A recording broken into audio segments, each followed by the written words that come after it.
Hello, hello, hello, salut à tous, bienvenue à Tout se passe en Afrique. Je suis Christian Serré, je suis entrepreneur, je suis dans l'immobilier, je suis agent immobilier aux États-Unis. Et donc je suis en Côte d'Ivoire pour la chaîne Tout se passe en Afrique. Si c'est la première fois que tu te connectes ici, j'aimerais t'inviter à liker, partager et à t'abonner. Donne-nous de la force. Ici, on parle de business, on parle de leadership, on parle de vision, on parle de mindset, on parle d'empowerment, surtout d'éducation immobilière. Donc aujourd'hui, c'est un super plaisir c'est avec super joie que je suis là en Côte d'Ivoire et on va à la rencontre de ceux qui bougent, de ceux qui travaillent. Donc aujourd'hui, je suis un jeune Ivoirien, un Africain, un jeune Ivoirien qui bouge et donc c'est encourageant et donc de lui donner cette lucarne, de discuter avec lui, de voir comment ça se passe au niveau de l'immobilier, quelle est la tendance, voilà, donc on va en discuter sur Tout se passe en Afrique. D'accord, n'hésite pas à liker et à partager encore une fois. Et donc, sans plus tarder, je vais vous présenter monsieur. Monsieur, présentez-vous s'il vous plaît. Bonjour, bonjour, je suis Amon Aimé, entrepreneur en immobilier en BTP. D'accord. Je fais du génie civil. Et depuis combien de temps vous êtes dans ce domaine? 4 ans, 4 ans. 4 ans déjà. Et comment c'est arrivé? Comme ça, un matin, vous êtes levé, vous êtes dit, waouh, je commence l'immobilier, ou bien vous avez senti un besoin. Comment ça s'est passé en gros? Ce n'est pas une constante, ce n'est pas des faits que nous sommes rentrés dans l'immobilier. Et il y avait de manque personnel qualifié Ok. et qui nous a poussé à être dans l'immobilier, à donner le savoir-faire et nos compétences à la disposition de la population. Et notre mission, c'est de donner le meilleur de nous-mêmes. Et cette mission de satisfaire les besoins. En immobilier, il y a plusieurs domaines. L'immobilier est vague. Mais nous, c'est un peu spécialisé. Très vaste même. C'est un peu spécialisé dans le BTP. En BTP, on fait l'étude d'ingénierie, la concession de plans, la construction, la rénovation, la charpenterie moderne. Et qu'on voit beaucoup souvent chez les Nigériens ou les Ghanéens. Donc souvent on a l'habitude de l'appeler charpente ghanéenne. Voilà. D'accord. Super. En tant que jeune, que pensez-vous parce que vous êtes jeune et vous avez compris qu'il faut se bouger, qu'il faut se lever. Que pensez-vous de la mentalité ici, de la jeunesse en Côte d'Ivoire, en général? L'Ivoirien, est-ce que l'Ivoirien est travailleur? Est-ce que ce sont des gens qui se battent? Est-ce que ce sont des gens qui en veulent? Qu'est-ce que vous en pensez?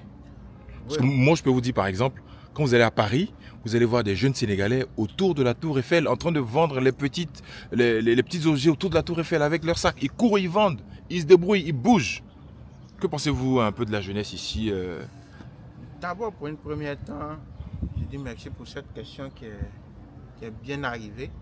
Parce que au début, on ne comprenait pas. Mais à cette vision que nous avons aujourd'hui, l'Ivoirien se réveille. Ah bon? On avait abandonné, on avait délaissé. Mais on revient maintenant à la raison et pour pouvoir se donner le meilleur de nous-mêmes.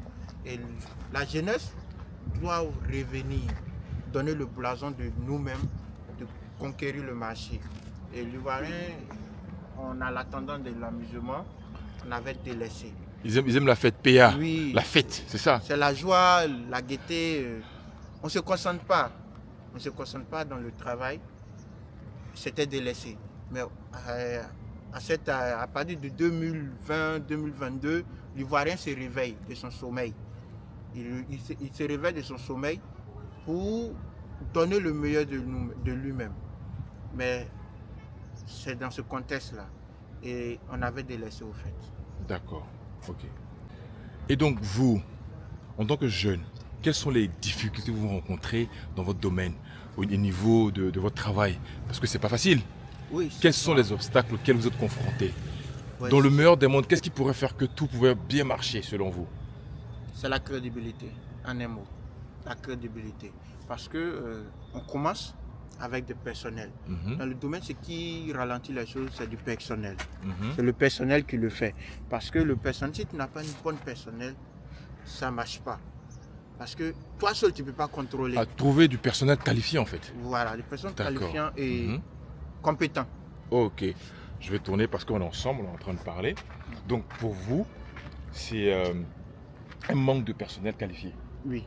qui est le problème. Mhm. Parce que le personnel que tu as, si le personnel n'est pas qualifié, le travail ne bouge pas comme tu veux. Comme Tu as tu la veux. vision, Ok. tu veux évoluer. Mhm. Mais est-ce que cette vision-là, le personnel a ça? D'accord. Eux, ils viennent avec des objectifs Mhm. et toi, tu as un objectif, tu as la vision. Est-ce que l'équipe, le personnel a cette vision? C'est vrai parce que j'ai beaucoup de personnes qui me l'ont dit. Ils m'ont dit que pour recruter, c'est difficile. Mais comment toi tu fais pour recruter? Ou tu te bouches à oreille ou bien tu as une manière de recruter à Ok. toi? Moi, quand je vais recruter, je pars sur le terrain. Parce que c'est donc des personnes de terrain. Oui, il a le diplôme, certes, mais est-ce qu'il a le... Qu'est-ce qui s'est fait? Est-ce qu'il peut pratiquer? Tout à fait. Est-ce qu'il peut mettre en exergue son savoir-faire? Donc moi, je vais sur le terrain Mhm. et je vois, je ne me présente pas, ah, tu travailles bien, comment? Et je lui demande je lui arrache quelques mots pour voir comment il travaille et présenter d'abord ce qu'il a fait. Il est malin. Hein? Et en fonction de ça, que aussi je t'appelle pour dire, ah vraiment, ce que j'ai vu, voilà, mais ça me plaît, je veux bosser avec toi, je suis dans tel domaine, et on vient essayer des choses ensemble, mais ça marche. C'est comme ça, moi je travaille en fait. D'accord. Donc nous sommes sur un chantier avec Monsieur Hamon. Donc on va le suivre dans... On va suivre Monsieur Hamon, hein. On va vous suivre. Vous êtes sur un chantier en ce moment, c'est ça? Oui, vous allez nous montrer. En pleine rénovation Ok. d'une R+, disons duplex. Mhm. Voilà, j'ai transformé la duplex en deux appartements. Ok. C'est un appartement de 4 pièces, Ok. mais je vais transformer en deux appartements. Ok. Le premier niveau qui fait 4 pièces, Ok. le second niveau qui fait 3 pièces. Ok. Voilà, parce qu'elle veut mettre en location, c'était habitation personnelle. Ok. Mais donc Une elle veut résidence. commercialiser maintenant. Mhm. Donc il faut trouver des moyens de revenus. Ok. Voilà, pour que Optimiser elle un puisse, peu optimiser et l'espace. gagner l'espace en plus. D'accord. Donc montrez-nous un. Séparer l'appartement Ok. et faire en deux appartements. C'était Ok. en un. On a fait en deux. Ok. De 2 pièces, Mhm. on passe à 4 pièces. Et en haut, on fait 3 pièces aussi. Donc, c'est un peu ça. On peut rentrer visiter. Bien on sûr. a plein de travaux, on apprend. D'accord. On vous accompagne. Ici, au début, c'était le garage. Mhm. Ici, la cuisine là-bas. Ok. La terrasse. Et il y avait le salon, une chambre. Ok. Après la transformation des analyses, on a dû faire la terrasse, le salon que vous voyez. Ok. Voilà. Ce salon, on a une salle à manger là. On a la salle à manger ici. La télé là-bas, disons le salon là-bas. Il y a un couloir pour entrer dans le chambre. Ici devient en même temps la terrasse et aussi le garage. Ok. On a dû mettre le croisement de mur pour séparer la terrasse et le couloir. Donc là.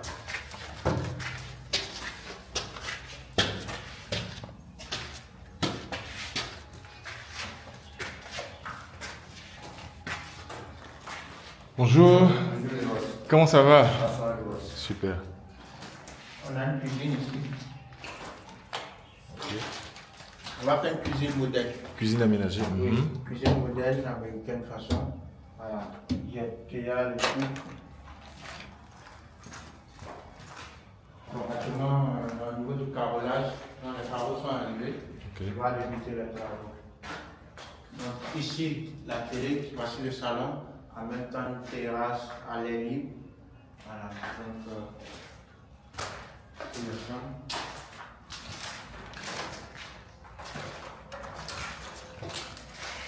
C'est la chambre, la douche dedans. D'accord.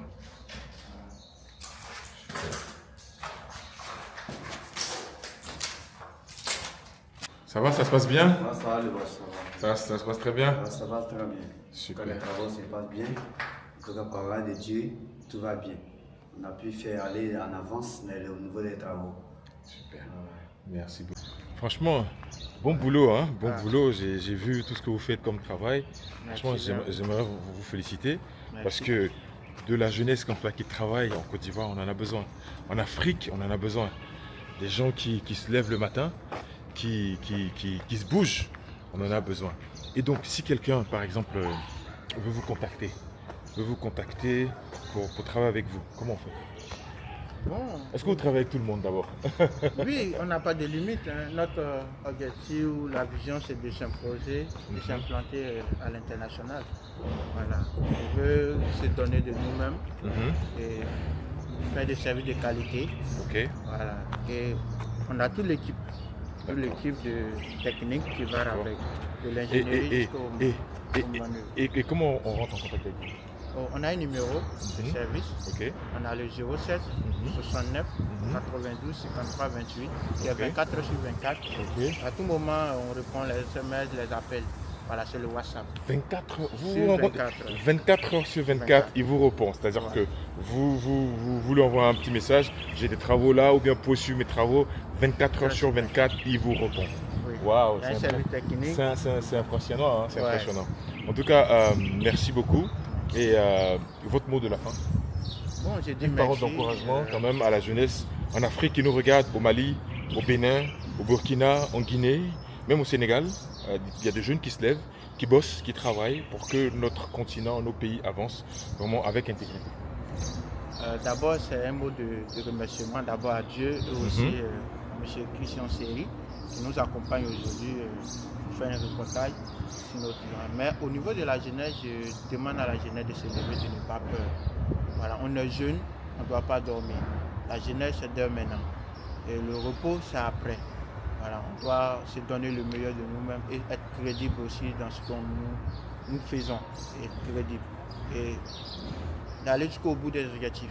N'ayons pas peur, levons-nous et vaincrons. Super.